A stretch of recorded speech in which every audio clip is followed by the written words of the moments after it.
Sahabat Guru Gesang, mari kita ngaji dan belajar setiap hari. Mudah-mudahan kita semua dirahmati di dunia dan di akhirat nanti. Amin.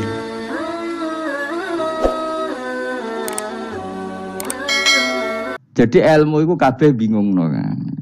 Ya biasa bingung. Mulane yang bodoh barokah. Barokah. Barokah. Kula cara ora dipilih pangeran nggih milih dadi wong bodoh, tapi wong pangeran milih kula dadi wong pinter dadi tak syukuri wae. Nek kadang kula iri wong bodoh iku iri. Modele penak urip ngono. Santai. Ya saiki ya Lailatul Qadar iku sifatnya apa? Inna anzalnahu fi lailatul. Normalnya kan ainu nuzulil Quran jo ainu Lailatul Qadar. Berarti tanggal piro? Darawade lagi. Innalillahi wa inna ilaihi raji'un. Kita warai ilmu cara wong alim. Meskipun sampean boleh bantah siji yo kadang keterbatasan ilmu. Nomor loro hasud, bantah kan sebabnya macam-macam. Hasud, nomor telu bantah go kegiatan. Kayak wong kuliah nak gak kritis kan darani ra pinter. Jadi cocoklah ya kudu bantah. Engko khas-khasan cerdas apa? Nomor 4 bantah niku sifate wong wedok. Menang kalah protes. Berarti kowe ora lanang berarti wedok, tukang protes itu wedok. Nomor 5 bantah itu berarti dia punya keiskalan tapi gak bisa keluar dari keiskalan itu. Jadi problem Anda ditimbangkan ke saya. Itu ya ora sopan. Problem-problemnya dhewe kok ditimbangkan ke saya. Begini terangno. Hukumnya Allah Ta'ala itu ada yang berstatus itu lugu. Lugu itu ya lugu ummi. Karena agama ini memang ummi. Ummi itu lugu. Sehingga agama ini tidak perlu diterangkan. Ngendikane Abu Hanifah, agama ini ketika datang itu orang lugu. Lugu itu murni. Murni itu proporsional. Sehingga sifat ummi itu baik. Misalnya saya bilang gini, rungono awas kena keliru. Kalau kamu sholat itu batal kalau makan. Itu ukurannya 1 upo apa 1 piring? 1 upo kan? Itu sudah batal. Terus kalau saya bilang gini, Jong nak ono tamu gak imangan, itu sak piring tak sak upo. Ndak jawab ya. Sak piring, ora iso misal, tak keimangan go sak upo sing penting. Nah, lalu Anda ditanya gini, lalu definisi makan itu apa? Memasukkan 1 piring ke mulut apa 1 upo ke mulut? Dalam bab sholat 1 upo ke mulut itu makan. Tapi dalam bab hormat tamu itu 1 piring. Setuju ya? Tak warai pinter kayak.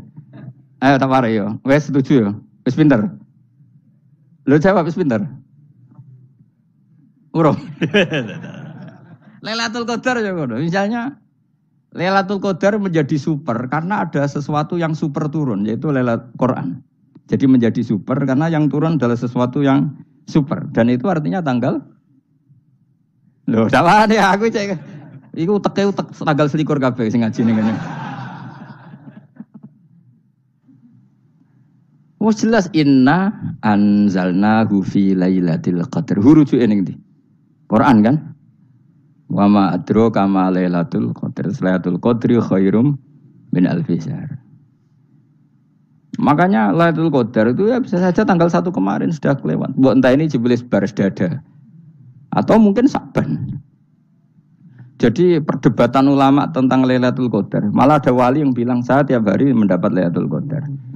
Nah, itu malah ra kelas meneh wis malah pusing, malah napa? Pusing. Udah gak usah mikir itu. Jadi hukumnya Allah itu ada 2. Ada hukum itu lugu dan ini bagus. Makanya saya itu kenangan saya terbaik dalam membela Allah dan Rasul. Saya ulang lagi, kenangan saya terbaik dalam membela Allah dan Rasul itu masalah faraid. Dulu mungkin banyak yang ingat lah ketika tahun berapa lupa saya. Tapi ada seorang menteri dan pakar Islam menggulirkan isu hak waris itu sama. Lelaki dan perempuan sama. Alasannya karena perempuan sekarang kerja. Jadi gara-gara kesamaan gender kemudian mereka ingin bagi waris itu apa? Sama lidzakari bisu hadil. Saya itu ditentang. Gerakan itu pernah menguat, termasuk yang bisa dengan tanda kutip bisa menghentikan gerakan itu termasuk itu saya. Yang punya pikiran gitu tak parani, tak tantang begini. Saya bilang gini, Anda ngomong ini itu karena pinter apa karena tren? Tak tanya, ya karena pinter. Saya ini kan orangnya keren, punya kepangkatan jos lah. Ya kepangkatan jos, kepangkatan dunia, mestinya cara pangeran bojos ora ya ora. Cara ukuran dunia itu jos lah. Tak tanya, Saya itu Pak Ba, termasuk yang setuju gerakan kesamaan gender. Dulu kan lelaki perempuan itu beda sekali karena lelaki kerja perempuan enggak. Sekarang sama-sama kerja maka warisnya harus sama. Terus saya tanya gini, lalu penyebab warisan itu kerja apa lelaki? Dia jawab kerja. Dia nggak ngerti kalau ngadepin saya. Saya ini kan orang alim yang biasa belajar mantek. Dia ini roh nak aku ngalim. Sembrono ya jadi ini. Ketika tak tanya gini, lalu misalnya saya punya anak, yang anak saya putri itu direktur BUMN atau direktur bank atau direktur PT besar. Kemudian anak lelaki saya idiot, goblok. Warisannya dikasihkan siapa? Kalau kerja adalah alasan dapat warisan, berarti anak saya perempuan itu yang dapat warisan dong. Anak saya lelaki kan idiot, nggak kerja. Lalu warisan itu berdasar prestasi apa empati? Kalau berdasar prestasi malah Anda ini aneh.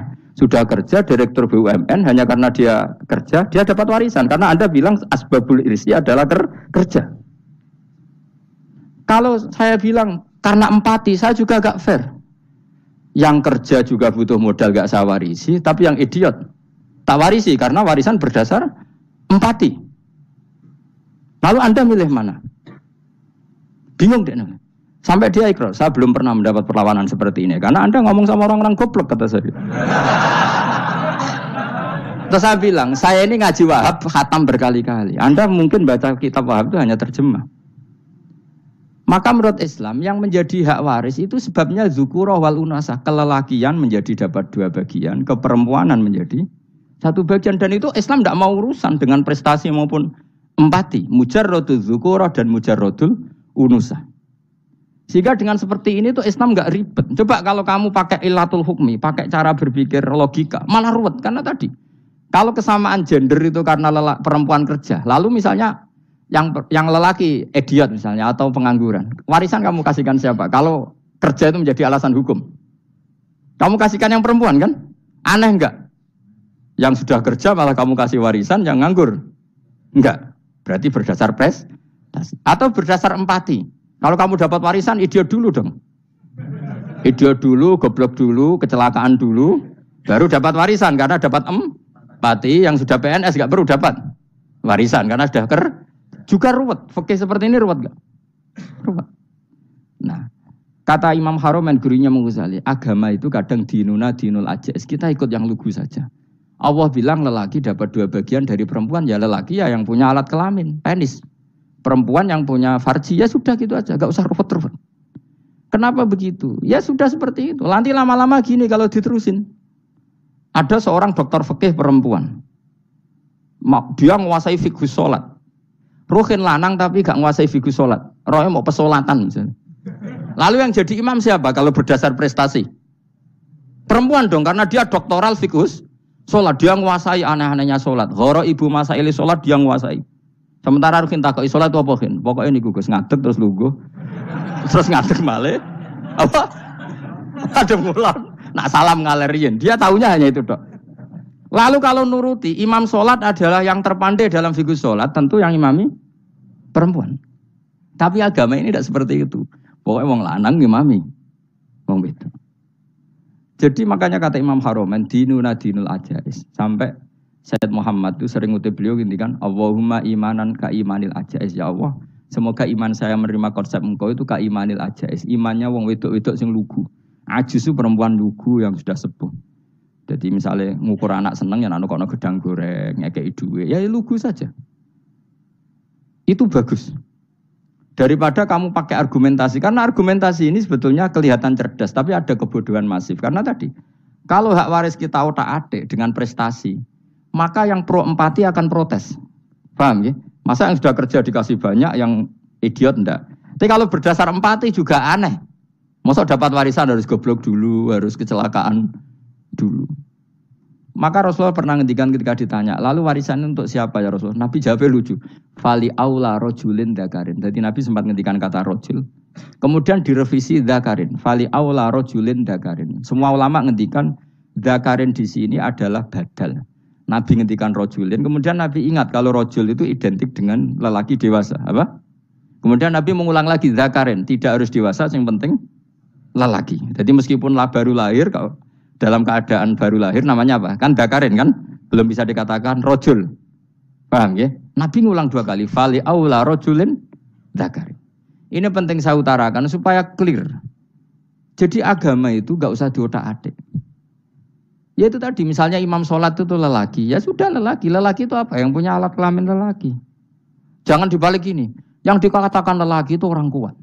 Sehingga meskipun perempuan kalau kuat, misalnya perempuan anggota poluan, lelakinya cemen, idiot, maka imamnya perempuan gitu.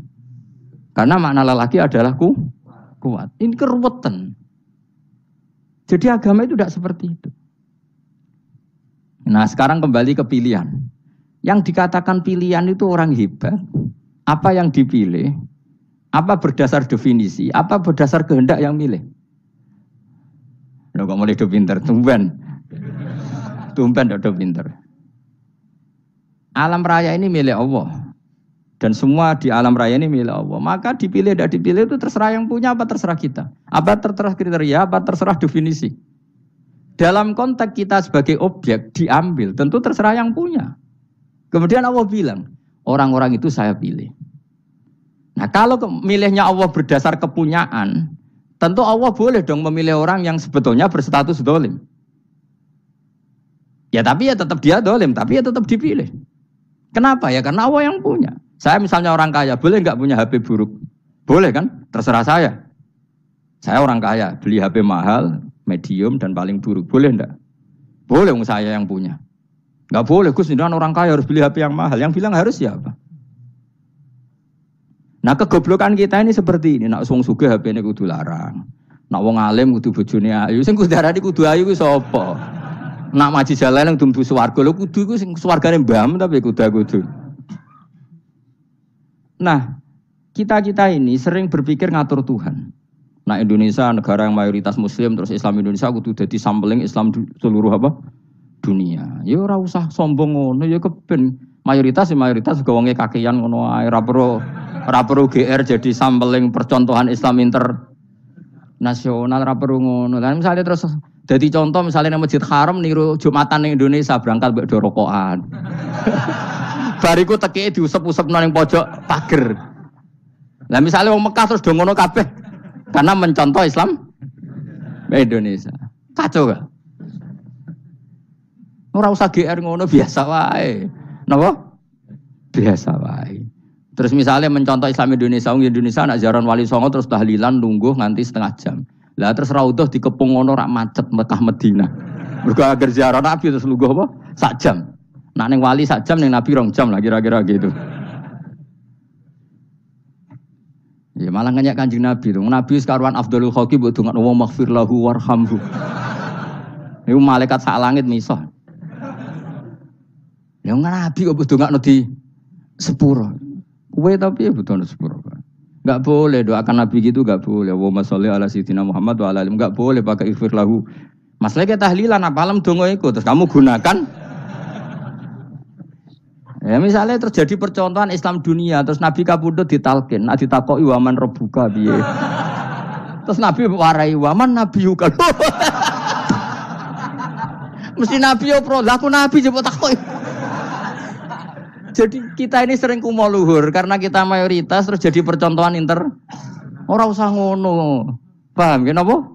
Ndak usah ngono, mayoritas sae tapi ora usah GR jadi apa?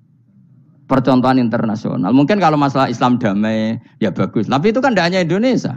Di mana-mana yang Islam damai juga banyak. Dan yang tukaran juga banyak. Toh yang tukaran nggak pernah maklumatkan diri ini percontohan janda. Ya biasa saja. Saya ulang lagi ya. Maka menurut saya nggak akan benar pendapat Khawarij atau pendapat Islam yang keras bahwa orang dosa besar itu keluar dari Islam. Karena ketika Allah mengatakan, kemudian aku pilihkan kitab ini, tak kasihkan orang-orang yang saya pilih. Itu diantara yang pertama adalah, meskipun mereka sebagian tetap zalim. Artinya tetap zalim itu tidak menjadi dia keluar dari status Islam. Paham ya? Sekarang saya tanya, yang dikatakan warga Indonesia itu siapa? Ya siapapun yang bergeografis di Indonesia, lahir sebagai akte Indonesia, ya orang Indonesia. Kemudian ada yang penjahat, ada yang maling, kita penjara. Apa dia keluar dari kebangsaan Indonesia? Enggak kan? Sama ketika orang Islam menjadi zina dan fasik koruptor, keluar dari Islam enggak? Enggak. Karena Allah tetap bilang faminhum. Apa? Faminhum. Jelas ya? Wes kayak ngarah Khawarij. Napa? Kalau Khawarij cara berpikir itu ekstrim. Setiap dosa besar itu mengeluarkan orang dari status Islam. Itu bahaya sekali. Karena nanti kalau itu iya, kita akan kehilangan banyak orang nopo Islam. Makanya Nabi nanti ngendikan, saya berharap yang nanti masuk surga dari umatku itu separuh, 2/3. Itu kata ulama-ulama. Kalau kita pakai mazhab Khawarij, orang Islam itu tidak sampai 1/3. Karena banyak yang keluar dari Islam. Duwe keris gak Islam, duwe akeh ra Islam. Nglakoni jimat gak Islam, nyekel patok gak Islam, dosa gede gak Islam, korupsi gak Islam. Terlalu banyak yang kita usir dari Islam. Lalu kita ngusir atas nama apa? Coba. Kalau atas nama Tuhan kamu tidak Tuhan. Atas nama wakil Tuhan, Tuhan tidak pernah mewakilkan ke Anda. Orang-orang mandate. Yang kita tahu dari Quran ya ayat ini, tsumma awrasnal kitabal ladzina astafaina min ibadina. Kemudian kitab ini tak kasihkan orang-orang yang saya pilih, dan orang yang saya pilih itu faminhum zalimul li nafsi, dan sebagian dari itu adalah orang zalim, dan itu jelas bagian dari itu. Artinya keluar apa masuk? Keluar apa masuk? Masuk. Meskipun ya yang zalim tetap berstatus zalim, kayak warga Indonesia, ini semua warga Indonesia. Paham ya? Yang maling ya tetap warga Indonesia, meskipun ya tetap maling. Jelas ya? Betulan ora gitu. Makanya ahli sunnah itu pendapatnya falam nukafir mu'minan bil wisri. Kita tidak akan mengkafirkan orang mukmin hanya karena melakukan dosa. Kenapa ya? Karena Allah bilang faminhum setengah sangking itu masuk bagian. Dan itu luar biasanya Allah disebut istofaina. Tetap orang-orang pilihan. Maka ini penting saya utarakan supaya kita ini tidak sok-sokan. Terus yang zalimul li nafsi pun potensi dimaafkan sama Allah. Asal dia tobat, dan tobat itu sama Allah nggak ada batasnya. Malam yuhur kiri sampai apa? Nafas apa? Terakhir. Dan kadang orang itu sebetulnya nggak niat tobat, cuma ada perilaku tertentu sehingga dadian Allah itu simpati. Itu juga banyak yang diterima tobatnya Allah. Makanya kata ulama-ulama itu, istighfar itu tidak syarat diampuni. Yang menjadi orang terampuni itu kehendak Allah. Istighfar itu bagian kecil dari syarat-syarat itu. Tapi bisa saja orang tanpa istighfar tapi diampuni Allah. Misalnya Allah dawuh wa yaghfiru ma duna dzalika limay yasha. Itu bukan limay yastaghfir tapi limay yasha. Contoh masyhur kan, kamu pernah dengar kan, ada orang nakal itu, mumisa itu ya kira-kira lonte atau apalah. Dia datang pulang ketika melihat anjing ngeleti pasir, dia berpikir ini kehausan kayak saya. Kemudian dia turun ke sungai memberi minum anjing itu, kemudian Allah memaafkan dia karena itu. Pas itu di semua hadis riwayatnya dia tidak pernah istighfar. Terlalu punya perilaku yang menjadikan dia diampun. Banyak enggak seperti itu? Banyak, makanya wa yaghfiru ma duna dzalika liman yasha. Mayasa itu ya yang digedaki Allah. Bisa saja kalian ini sering istighfar tapi enggak dimaafkan Allah. Tapi delala punya satu perilaku yang cara Allah itu penting, kemudian dimaafkan. Kayak Saharatu Fir'aun, itu dia tidak pernah istighfar, tukang sihir Fir'aun. Dia diampuni Allah, dikasih iman tuh gara-gara jadi wong Jogja. Terus ngono tok. Jadi pas mau duel adu sihir.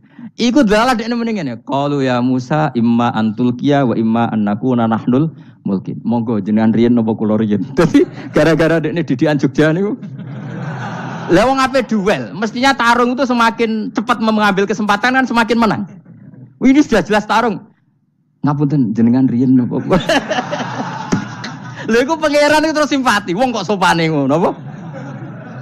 Akhirnya Allah memberi iman gara-gara apa? Imma antulqiya wa imma annakuna nahnul mulkin. Monggo jenengan riyen.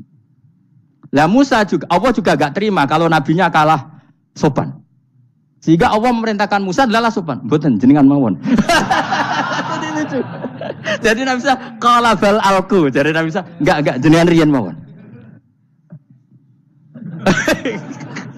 Jadi coba, itu kan unik. Dia tidak ingin diampuni Allah, tapi adalah dia sebenarnya satu perilaku yang menjadikan Allah itu simpati, yaitu kesopanan dia dengan Nabi Musa. Imma antulqiya wa imma annakuna nahnul. Nabi Musa juga bilang qala bal alqu, monggo jenengan riyen mawon. Akhirnya sakar nggih nak ngoten. Makanya Fir'aun itu mangkelnya bukan main. Ketika pertunjukan itu akhirnya kan Saharatu Fir'aun kan kalah. Setelah kalah langsung iman. Maka kata Fir'aun, ini jelas Musa itu guru kamu. Cuma pura-pura saja kamu pro saya. Lah buktinya apa? Jare buktinya tadi monggo-monggonan gitu. Makanya Fir'aun bilang innahu lakabirukumul ladzi 'allamakumus sihr. Wah, iku mesti Musa iku gurumu. Padahal dia gak kenal sama sekali. Cuma gara-gara monggo-monggonan tadi itu akhirnya terus pikirannya Fir'aun. Wah, mesti wis kenal suwi, mau gayane tok. Mergo gara-gara monggo-monggon, monggo jenengan riyen. Mboten, monggo jenengan. Jadi makanya sampean jangan putus asa. Makanya keliru sekali kalau kita bilang diampuni Allah nunggu istighfar. Enggak. Tentu istighfar penting, kita sepakat. Istighfar itu penting, kita sepakat. Tapi itu tidak satu cara-caranya Allah untuk orang bisa diampuni. Nabi misalnya ngendikan ana wa kafilul yatim kahateni fil jannah. Ya, coba. Orang sering istighfar sama kafilul yatim, kira-kira surganya cepat mana? Cepat kafilul yatim meskipun enggak istighfar. Boleh istighfar terus tapi medit ra karuan. Tak jamin mlebu neraka. Alamatnya medit jelas ning neraka aku roh. Wis jelas. Al-bakhil itu qoribun minan nar, jelas alamatnya deket-deket situ lah, paham ya? Wis jelas as-sakhi qoribun minallah, qoribun minan nas, baitun minan nar. Nah al-bakhil apa? Baitun minallah, baitun minal jannah, qoribun minan nar. Jadi wong medit itu ya deket-deket situ alamatnya sudah jelas deket-deket neraka. Ana wa kafirul yatim kahataini fil. Berapa? Apa semua yang dimaafkan Allah Nabi nyebut syaratnya istighfar? Kebanyakan malah enggak. Orang alim misalnya. Makanya orang alim kalau jarang istighfar kamu enggak usah iri. Orang alim tuh mulang tok. Itu langit bumi mintakan ampun. Wa innal alima lastaghfiru lahu man fis samawati wa man fil ard. Hattal khitan fil bahr. Orang alim itu otomatis dimintakan maaf oleh langit dan bumi sampai iwak ning laut. Mengapa jendur aku sebab jarang istighfar. Aku sing istighfar is akeh sembrono. Langit bumi no. Mulane kula nu jarang istighfar bukan karena saya sombong, memanfaatkan istighfar mereka, no? Dan saya yakin itu lebih mandi timbang istighfar saya. Koman fis samawati nglebokno Jibril, Mikail, orang-orang keren, no? Makhluk-makhluk no? Keren. Saya baru cari hadis yang wa innal muta'allim sing ijek belajar, tapi belum ketemu. Nanti kalau ketemu tak kasih tahu apa? Karena hadisnya yang saya baca masih wa innal alim apa? Orang alim, jadi agak ketat. Nah, nanti kalau sudah ketemu wa innal muta'allima, nanti dicari. Tapi pasti palsu kalau ada itu. Karena semua tagnya itu apa? Alim. Atau ya kamu alim dibanding yang di bawahnya. Ya semoga itu masuk apa? Jadi dibanding orang Papua kan harus alim. Saya ulang lagi ya, ini penting sekali. Jadi latihlah jangan punya gerakan takfiri orang lain dianggap kafir, orang lain dianggap kafir karena Allah tidak pernah mengusir hambanya. Meskipun apapun salah dia, kata Allah tetap faminhum. Apa? Faminhum. Hum itu rujuknya ke yang depan. Jadi termasuk orang-orang yang saya pilih adalah faminhum zalimul li nafsi. Tetap dia di arena itu. Nisbatnya Islam ya tetap di area Islam itu. Meskipun yang ya kayak warga Indonesia coba. Warga Indonesia itu siapa? Yang terlahir di Indonesia dan berKTP kartu keluarga Indonesia sudah. Nanti tentu yang bajingan tetap bajingan, yang koruptor tetap koruptor. Tapi menjadi warga Indonesia terus keluar dari warga Indonesia. Tetap warga Indonesia. Kira-kira seperti itulah analoginya. Tetap istofaina, tapi tetap berstatus faminhum dhalim. Tapi rujuknya kan tetap faminhum ikut setengah sangking alladzinas tofaina. Mulane ngaji sing tenanan. Kowe ora usah anut khawarit. Khawarit ku opo ngamukan. Sidik-sidik wong liya salah iku apa-apaan. Loh saya juga mangkel be wong dolim. Semua orang soleh mangkel be wong dolim. Tapi ya dihukum saja. Misalnya dalam Islam ada kisos, ada hadul qadhaf, hadus sariko. Ya hukuman ya hukuman saja. Tapi hukuman itu tidak bisa menghilangkan status. Ya sama seperti manusia tetap manusia. Meskipun apapun dia ya manusia. Ya tadi misalnya manusia itu siapa? Ya manusia itu ya manusia. Terus kamu bikin orang yang standar ideal manusia adalah yang berperilaku baik, yang enggak pernah salah. Kemudian kalau Zaid itu maling berarti tidak manusia. Terus barangnya apa? Ketek. Tidak bisa. Makanya kembali lagi dinul aja. Kamu bikin definisi manusia itu tidak usah seangkuh itu. Manusia seperti ini manusia ya sudah. Maling ya manusia. Orang soleh ya manusia. Orang sedengan ya manusia. Lelaki itu apa? Yang punya alat kelamin penis itu lelaki titik sudah. Sehingga nanti warisannya ya dia lelaki. Sholatnya dia bergaya. Kamu tidak usah bilang gini. Lelaki adalah yang cakap memimpin, yang maco, yang kuat. Jika kalau tidak seperti itu namanya perempuan. Terus kamu membolehkan yang seperti ini jadi makmumnya perempuan. Imamnya perempuan sing maco. Kacau enggak kalau agama nuruti logika-logika itu? Enggak, jawab aja. Kacau. Lalu lucunya sekarang banyak kecerdasan yang mengarah ke sana. Makanya agama ini jadi kacau karena sudah ada dinul ajais. Agama ini agama ummi. Ya agama ini agama ummi. Kata Allah huwallazi ba'atsa fil ummiyin. Ummiyin itu lugu itu polos. Jadi kalau orang polos misalnya gini. Ini apa? Kira-kira kalau jawab orang polos ini.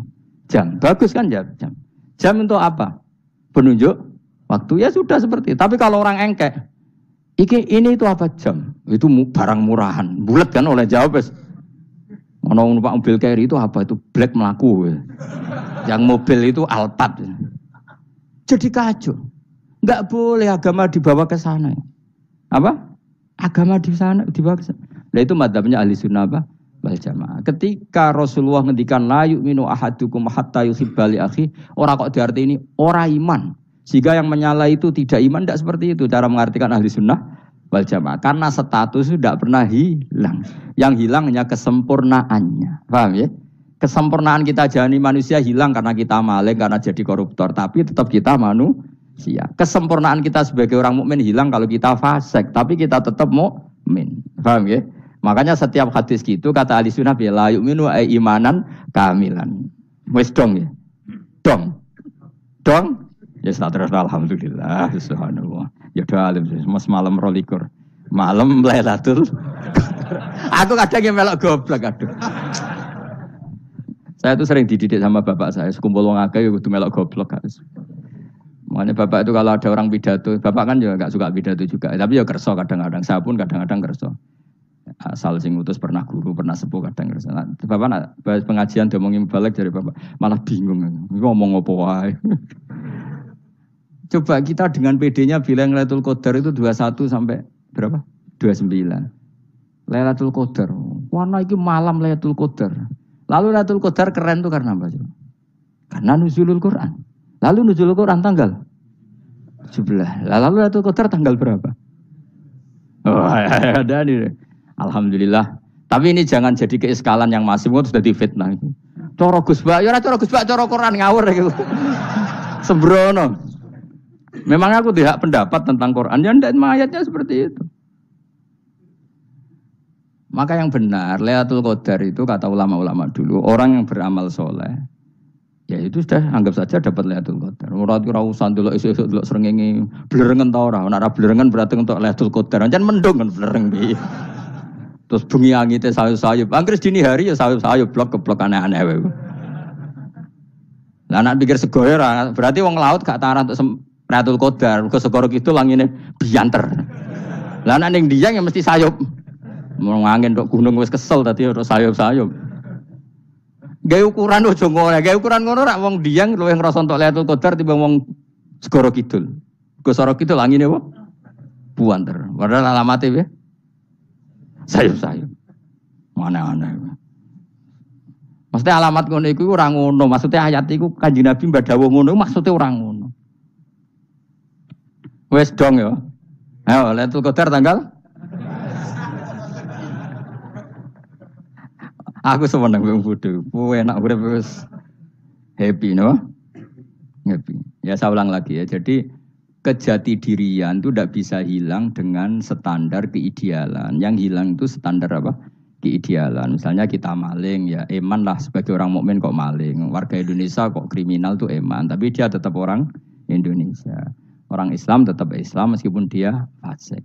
Sebab itu Allah ngendikan faminhum zalimul linafsi. Sebagian dari orang yang saya pilih dia adalah orang dolim. Ya dolim saja. Jangan kamu katakan kafir ya dolim saja. Dolim kira-kira maknanya kurang ajar, kacau, kriminal. Tapi kan tetap dia orang Indonesia. Paham ya? Ya tetap dia orang Islam. Tapi Islam yang dolim. Ya seperti saya sering cerita. Saya pernah ketemu orang alim melaku di Tuban. Iku bila tanggamu, wong Islam kok doku, wong Islam kok doku umat Islam kok do mabuk. Ya tentu oknum ya. Tapi jadi orang alim tadi, itu orang umat Islam, Islam sing kumat.